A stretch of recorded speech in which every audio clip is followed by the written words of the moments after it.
Good day. The last few weeks have been full in the Western media of all sorts of stories, flesh-creeping stories about an imminent Russian attack on Ukraine, with some people, including the Ukrainian government, apparently saying that such an attack can be expected sometime in January. There have also been similar warnings from the United States government to the European allies about the fact that a Russian attack on Ukraine may be just weeks away. And there's also been counter-arguments and counter-claims from people who are either Russian or who are friendly to Russia, also talking about the risk of war in Europe and of a crisis over Ukraine. And there's also been some objective commentaries, more objective commentaries by various academics and foreign policy commentators, also talking up the danger of a war in Europe, one involving Russia and involving some kind of a war or conflict in Ukraine itself. So it may come as a surprise to many people that even as there is all this talk of war, the US and Russian governments are apparently engaged in intensive discussions to set up a second summit meeting between President Biden and President Putin. But in fact, that is indeed actually the case. There are apparently now detailed discussions for such a summit meeting, and a summit meeting between these two leaders may be just weeks away.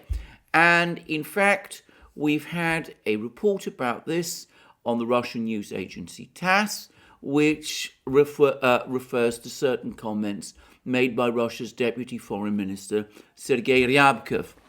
Ryabkov, by the way, is an interesting person. There are some people who believe that when the current Russian Foreign Minister, Sergei Lavrov, finally retires, Ryabkov might become his successor and might take over as Foreign Minister. Anyway, we shall see.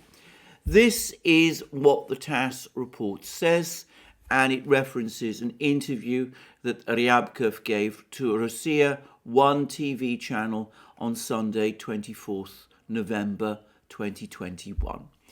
The meeting between the presidents of Russia and the US, Vladimir Putin and Joe Biden, requires thorough preparation, which is now underway, Deputy Foreign Minister Sergei Ryabkov told Russia 1 TV's channel on Sunday. In order for the meeting to take place, thorough preparation is needed. The agenda of the upcoming meeting between the Russian and US presidents is very extensive.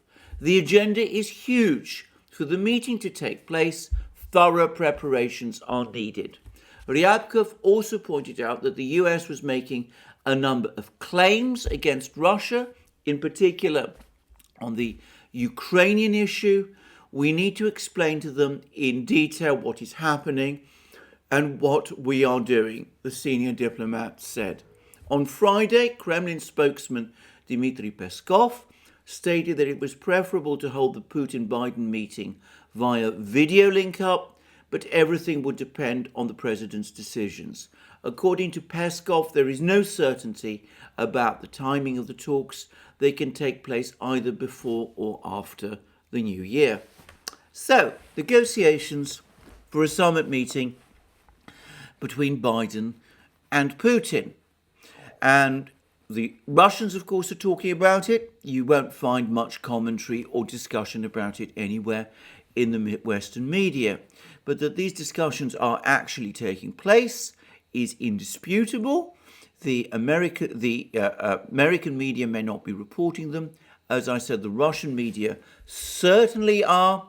And in addition, there's been no contradiction, no denial from the United States, from the White House, that these negotiations for a summit between the two presidents are indeed underway. Now, what are the respective parties looking for in this summit meeting? Well, we can't really talk very much or in detail about the Americans, because American policy at the moment is so confused. There seem to be so many factions and people in Washington who are busy quarrelling and arguing with each other, that it's really very, very difficult to say what the Americans are looking for from this summit meeting. My own guess is that the prevailing sentiment within the White House, at least or within Biden's immediate entourage, is that they want peace in Europe, at least this winter. They do not want a foreign policy crisis on top of all of the other crises that the administration is facing. They certainly do not want a war in Europe, one which could cause a further massive upward spiral to energy prices at a time where the United States, the administration, is pulling all the stops to get energy prices to come down. And of course, on top of that, they do not want another debacle, another foreign policy debacle with a defeat in Ukraine, which, to be very clear, would be far more humiliating for the United States than the disaster in Afghanistan this summer. And on top of that, I suspect that there are nervousness within the United States about the Russian nuclear buildup. This comes on top of nervousness in the United States over the Chinese nuclear buildup.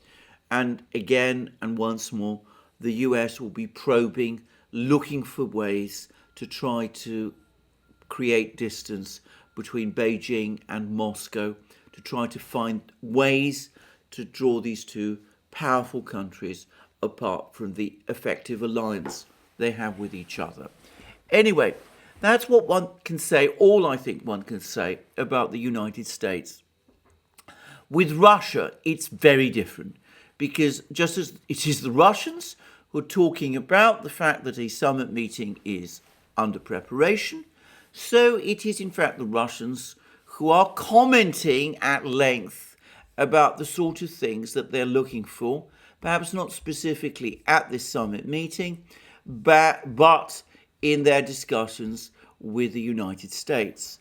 And one person in particular has spelled it all out, and that person was none other than Putin himself, and he did so at a meeting which took place in the Russian Foreign Ministry on the 18th of November, where Putin spoke directly to the foreign policy, to the leadership of the Russian Foreign Ministry, the people who come together and form the collegium of the Ministry of Foreign Affairs, if you like, the inner council of the Russian Foreign Ministry, which is, of course, chaired by the Russian Foreign Minister, Sergei Lavrov.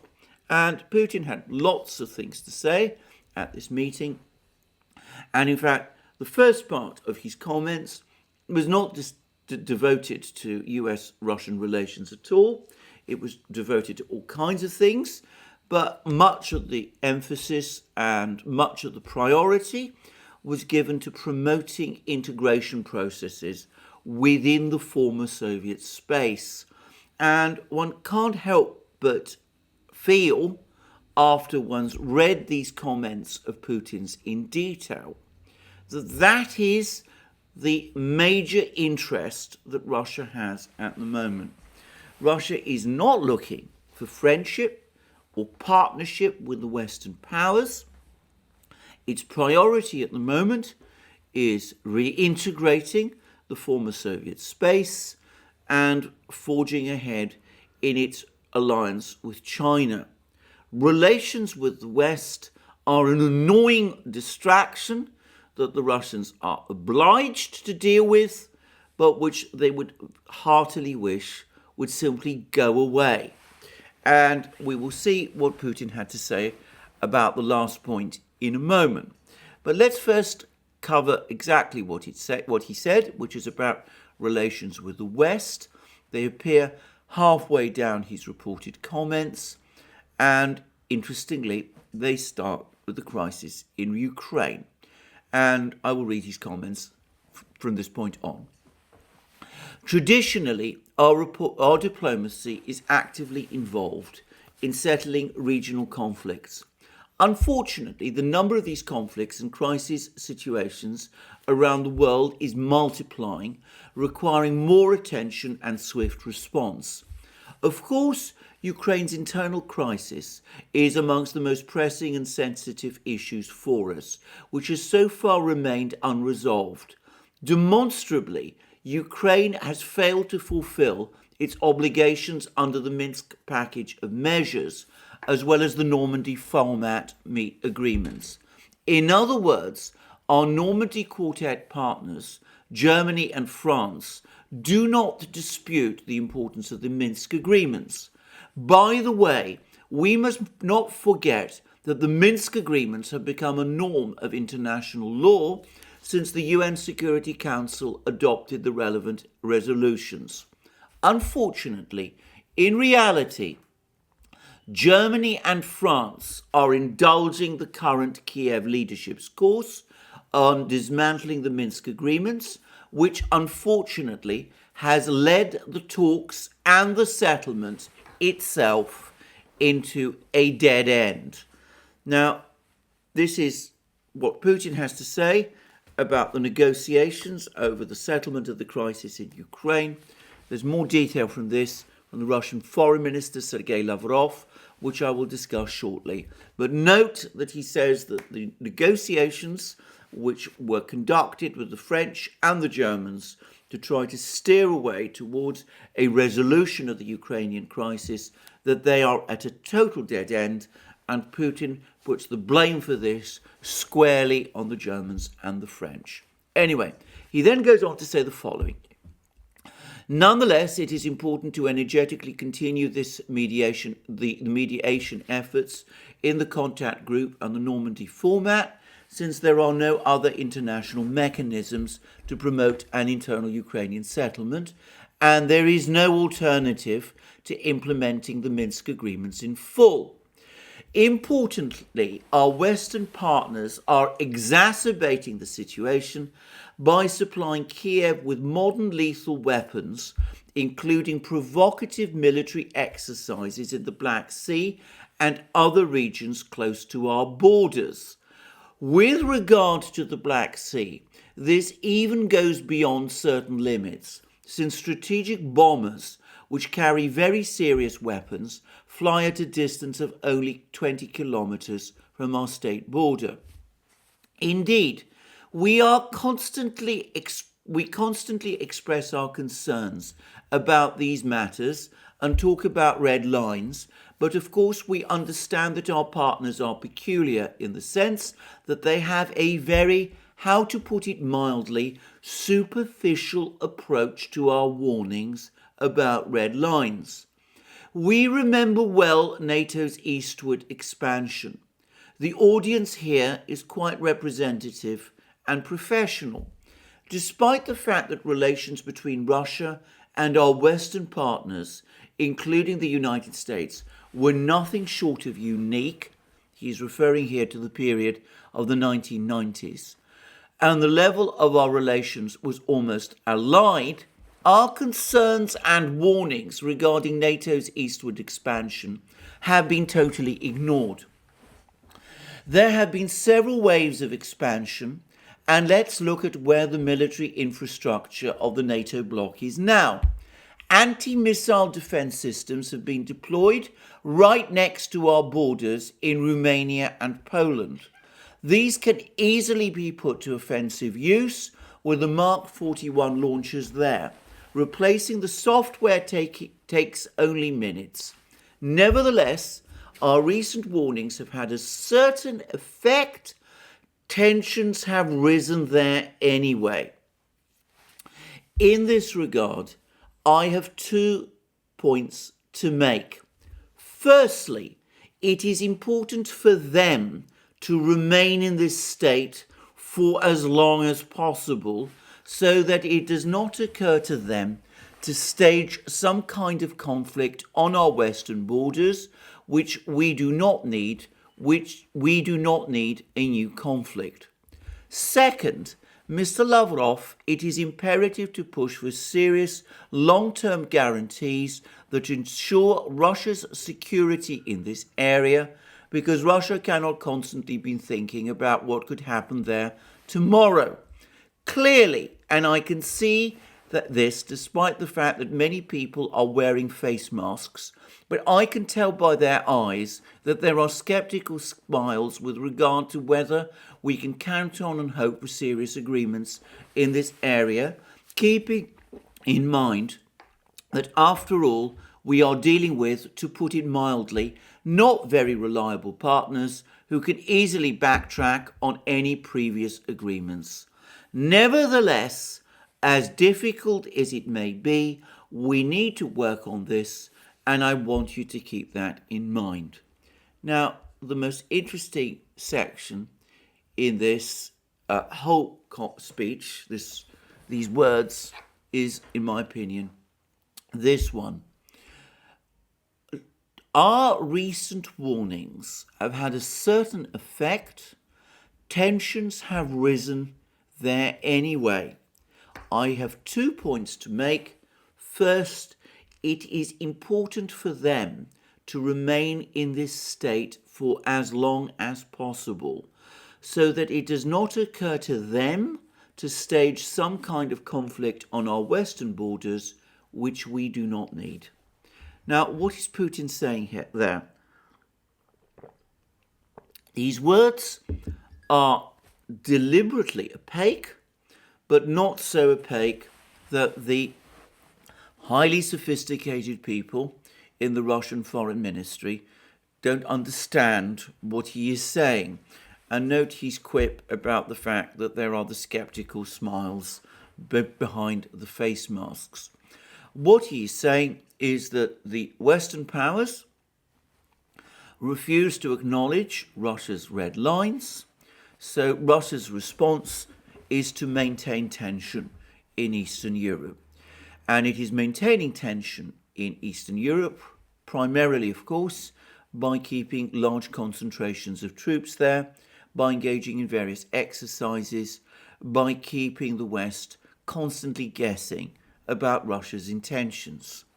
And the Russians are going to keep this going for as long as possible, and that means for as long as it takes for the Western powers to finally understand that the Russians are serious about their red lines and to come finally to terms.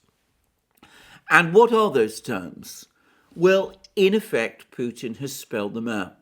Firstly, he wants a resolution of the crisis in Ukraine, but he wants that resolution to take the form of the full implementation of the Minsk agreement. And that means direct negotiations between the Ukrainian parties, between the Ukrainian government and the Donetsk and Lugansk People's Republics, in order to achieve a satisfactory internal settlement of the crisis in Ukraine.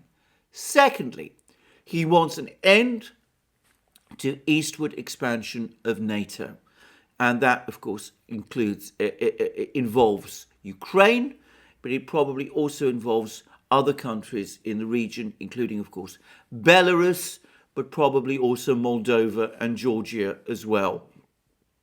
And lastly, he wants Western troops, Western military hardware, including, of course, those anti-ballistic missile systems in Poland and Romania, to be removed, and to be removed from close to Russia's eastern borders. The objective is not friendship or a end to, if you like, the adversarial relationship between Russia and the West. It is a situation where the Russians no longer have to be thinking about what could happen there tomorrow. In other words, where the Russians no longer need to waste time and distract themselves by considering the possibility of a conflict in Eastern Europe, or some further crisis there, or some regime operation in some particular country, or something of that nature. In effect, what Putin is saying is he wants a deal along these lines one which respects Russia's red lines. And he's also saying that if the Western powers want to try to keep Russia off balance, well, what they will find is that the Russians are prepared to do the same to the West. They can move troops around inside their own country, they can hold exercises, they can issue warnings, they can keep the West constantly speculating and guessing about Russia's next move, and that drains time and energy and resources. It keeps European capitals twitchy and nervous. It keeps the Germans uneasy. It keeps the Americans constantly having to worry about the situation in Europe, even as they would prefer perhaps to focus on those issues which matter to them more, which is perhaps arguably the situation in the Indo-Pacific region and conceivably the Middle East. There is a deal to be done. It is a deal which acknowledges Russia's red lines. It is a deal which seeks a settlement of the situation in Ukraine. It is a deal which brings the process of NATO's eastward expansion to a stop. It is a deal which dismantles the NATO infrastructure around Russia's borders, and which, of course, means an end to regime change operations and meddling in internal affairs and all that. But, of course, it is something that is going to take a long time to negotiate, and Putin is prepared to play that waiting game because quite clearly he believes that time is on Russia's side. He looks at the situation in the United States and he sees a deeply polarized and divided society. He looks at the situation in Europe. He sees a dysfunctional European Union and a festering energy crisis there, which is only going to get worse. He realizes that Russia's position as the major natural gas provider means that it has enormous leverage.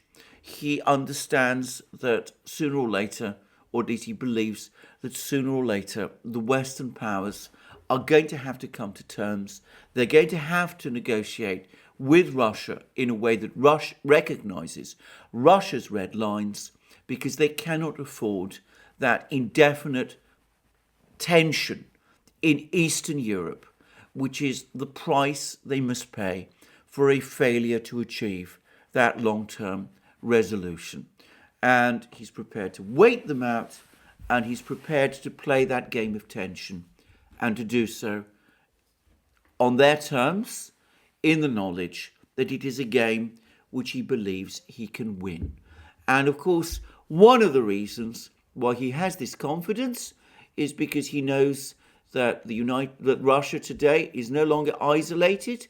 It has a friend at its back, and that friend is, of course, China. And he had some very interesting comments to make about the relationship with China. And these are the comments he made. We will continue strengthening ties with our good neighbours and friends in the People's Republic of China. Our bilateral ties have now reached the highest level in history and amount to a comprehensive strategic partnership. It is possible to say that they are a model for effective interstate cooperation in the 21st century. Naturally, this is not to the liking of everyone. Some of our Western partners are openly trying to drive a wedge between Moscow and Beijing. We are well aware of this. Together with our Chinese friends, we will continue responding to such attempts by expanding our political, economic, and other cooperation and coordinating steps in the world arena. So, American attempts to create problems, to draw China or Russia away from the other, are going to fail.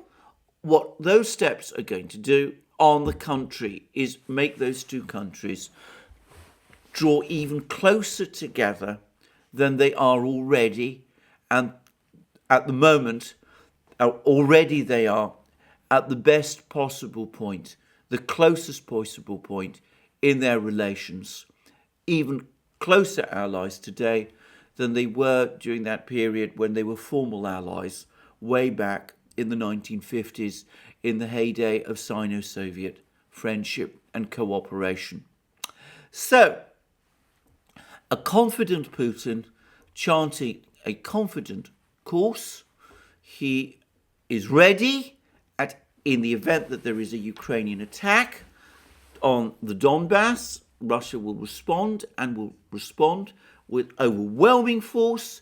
There have been further warnings about this from various Russian leaders. But in the meantime, assuming that war in Ukraine doesn't happen, and the fact, as I said, that there's a summit meeting now being prepared between Biden and Putin strongly suggests that it won't. In the event that that doesn't happen, Putin is prepared to wait. He is prepared to play the strategy of tension until the Western powers eventually become fed up and exhausted by the constant worry about what is happening in Eastern Europe and in Eastern Ukraine, and finally decide to come to terms so that they can concentrate on other things. And he spelled out his objectives entirely clearly, that he wants an end to NATO expansion, a removal of NATO forces and NATO infrastructure from Eastern Europe, and a settlement, an internal settlement of the crisis in Ukraine. Now, it would not be, I think, entirely proper to end this video without saying something about the total collapse in trust between the Russians and the French and the Germans. Now, this, of course, relates specifically to the negotiations over Ukraine, and I've discussed in my two previous videos how this has happened because of an attempt by the Europeans to try to renegotiate, in effect, the Minsk agreement by getting direct negotiations started between Russia and the Ukraine in a way that would implicitly recognize, or indeed even explicitly recognize, Russia as the actual party to the conflict, and in effect change the conflict from an internal one to an external one, a conflict between Ukraine and Russia. And the Russians are furious about the way in which the Germans and the French have acted in this way. And we've had some extraordinarily angry statements about this from the Russians. And we've had these comments from the Russian Deputy Foreign Minister, Sergei Ryabkov, whom I spoke to previously. And he made these comments, these precise comments about all of this in that same interview with Rossiya 1 TV, in which he discussed the prospects of a Biden-Putin summit meeting. And he said the following: Berlin and Paris are playing a double game and deliberately distort the Russian stance on the Ukrainian issue. That is why the correspondence between the Russian, French and German foreign ministers, Sergei Lavrov, Jean-Yves Le Drian and Heiko Maas, has been unveiled, Russian Deputy Foreign Minister Sergei Ryabkov said on Sunday. The reason is that our counterparts in Berlin and Paris are deliberately distorting the essence of our position. Unfortunately, they are playing a double game. And what Ryabkov said there has been spelled out now in much more detail by a very angry Sergei Lavrov, in fact, angrier than I have ever known him to be. And Lavrov, spoke directly after that same foreign ministry collegium meeting which Putin addressed, and these were his words. And they are in response to a question, the question being as follows: your correspondence with your colleagues from France and Germany has been published. Why did you do it? Did they get to you? what was the reaction to these publications? And Lavrov responds as follows: we are all human. You could say that they got to me. In other words, he is very angry. But I'm not getting discouraged. It's just that my colleagues should know better than to behave in this way, making statements that are arrogant and not exactly appropriate or ethical during the past 2 weeks, while their initiative to meet at the level of foreign ministers was being discussed. Basically, they claimed everyone is ready. Vladimir Putin has issued instructions, but Sergei Lavrov does not want to meet. This was the gist of it. I did not add the recording of a telephone conversation between Vladimir Putin and Emmanuel Macron and Angela Merkel to the published correspondence, although my foreign policy colleagues refer to it when they insisted on a Normandy ministerial meeting. In that conversation, in response to the calls made by the President of France and the German Chancellor, President Putin suggested considering the Normandy 4 ministerial meeting format, saying he would instruct Lavrov to see how we can act there. But the point of the whole conversation before that was that the Kiev regime has not implemented a single decision of the previous Normandy summits. This is what the conversation was about. When Vladimir Putin said he would instruct me to explore the possibility of a ministerial meeting, it was after he had repeatedly explained to the others that we did not want to meet just to look at each other and take a nice photo. As for the correspondence which has been published, I think it reflects the essence of the problem eloquently enough. It is not about who invited whom, who could not attend, and for what reason. It reflects the essence of the Ukrainian regime's consistent attempts to sabotage the Minsk agreements. They do not want to fulfill them, they want to rewrite them. To do that, they're trying to convene ministerial and high-level meetings in the hope that once we're all sitting down at a table, having tea, they might have a chance to persuade either Sergei Lavrov or Vladimir Putin to just this part here a bit, because Kiev cannot fulfill it the way it is. So what Lavrov is again saying is that this idea of replacing the Minsk agreement, or at least changing the Minsk agreement from an agreement requiring direct negotiations between Ukraine and Donetsk and Lugansk to settle what is an internal conflict within Ukraine, into a quite different agreement whereby it is Ukraine and Russia which are the parties to a conflict, by staging direct negotiations between Ukraine and Russia.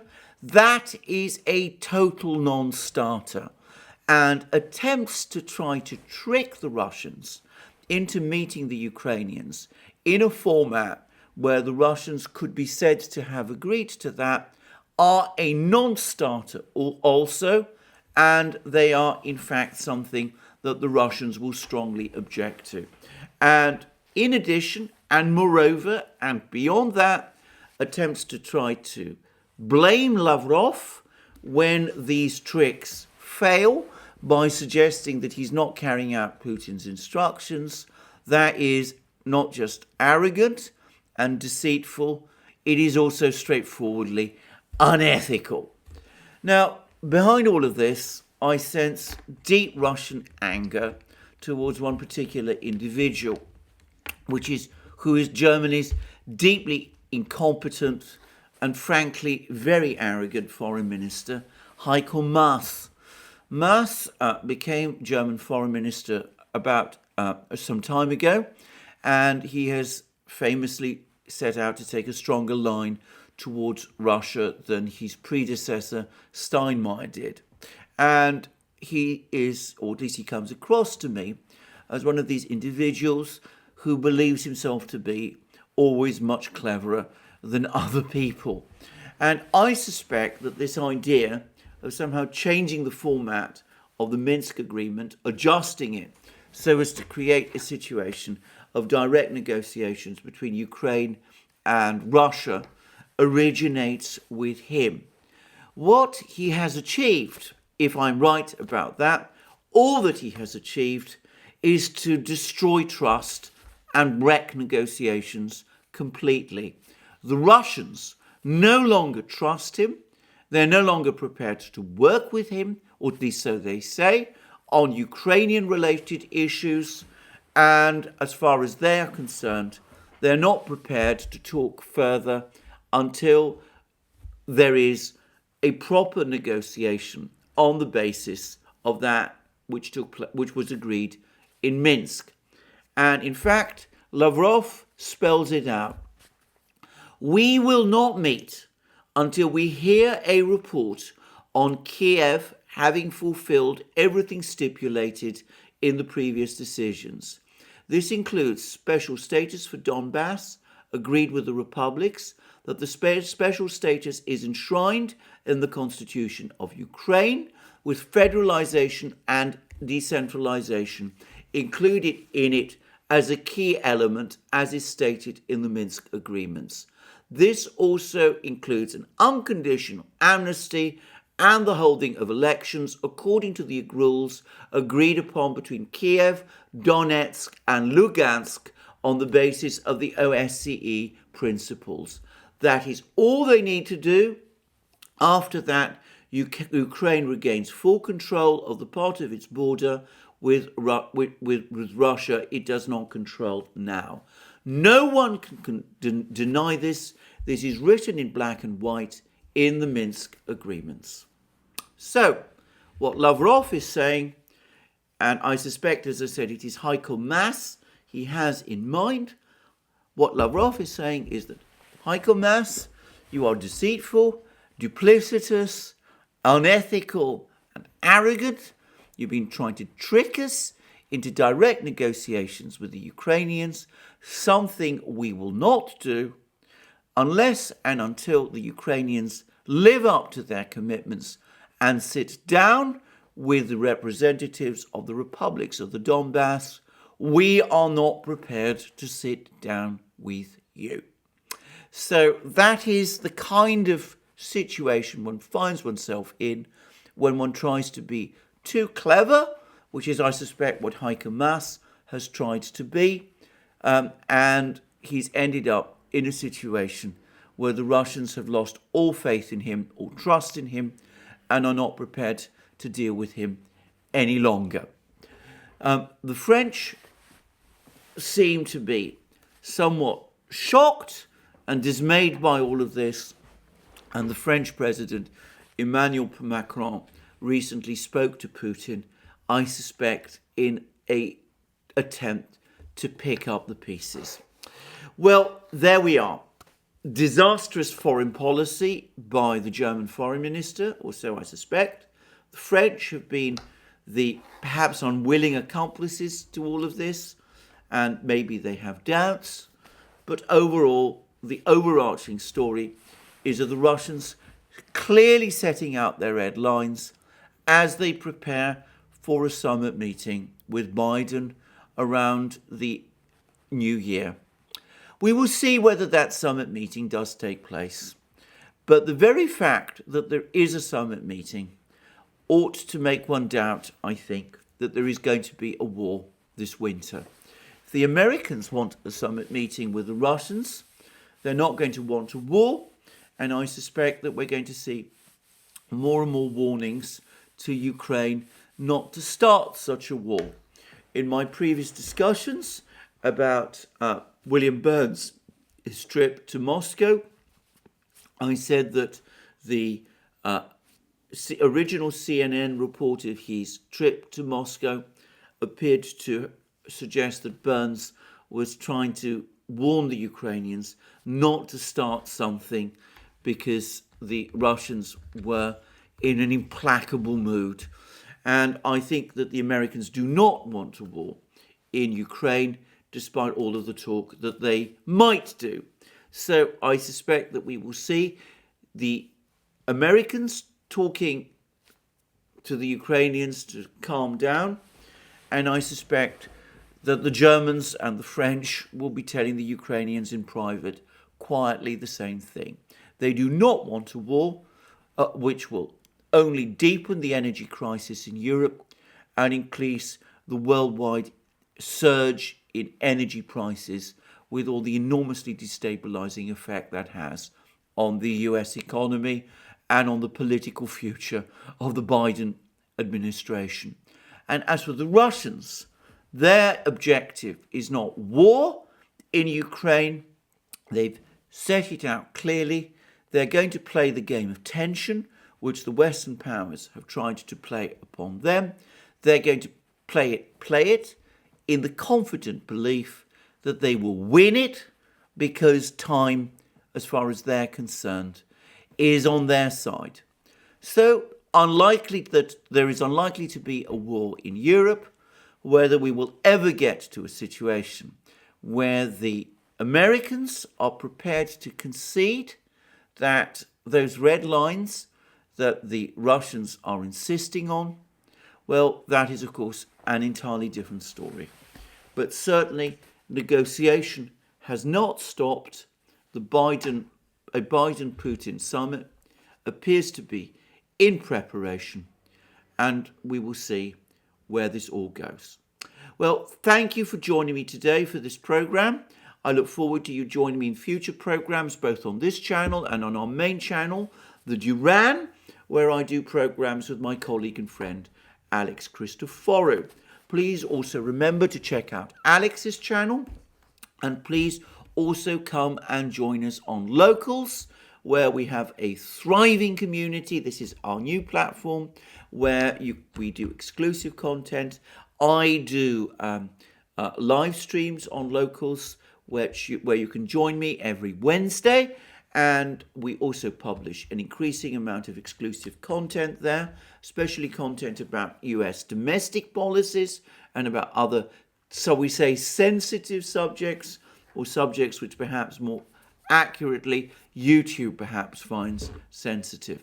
And you can also, of course, find us on other platforms also, like BitChute, Library, Rumble, ODYSEE, and SuperU. And you can support us if you wish via Patreon and Subscribestar, and also by going to our shop, buying the amazing things that you will find there, our famous magic mugs, our hats, our hoodies, our sweatshirts, our t-shirts, and all the rest. And also you can support us by checking your subscription to this channel, and also by ticking the like button to this video. Thank you for joining me again today. I look forward to you joining me again soon, and have a wonderful day. Until then.